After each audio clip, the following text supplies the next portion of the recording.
কি মাছ আনছি আপনারা যদি কমেন্ট করে দেখেন মাছের যে ওখানে যে সোশ্যাল মিডিয়ার ভিডিও বানিয়ে দেখেন যখন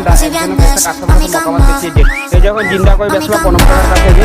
এই যে এখন চিন্তা করলো একটা ভাগে দিচ্ছে যে বিজুলি হয়েছে ওটা আর এই যে তিন মাছটা যদি গছ করতে পারে এটা মাছটা কথা বলতে দেখুন বয়লারটা কাটছে এটা ভাগে বিক্রি হবো একদিন ভাইয়ের কাছে বেসলাম বয়লার ভাগে এখন বড় কাপড় কাটতে হয় দাদার কাছে বাচ্চা বেচলাম দাদার কাছে কাকা এখন মাছ এই দাদার কাছে কলি মাছ বেচলাম দাদা কাছে কলি মাছ এখন তাদের কাছে পাঁচটা মাছ বেচছি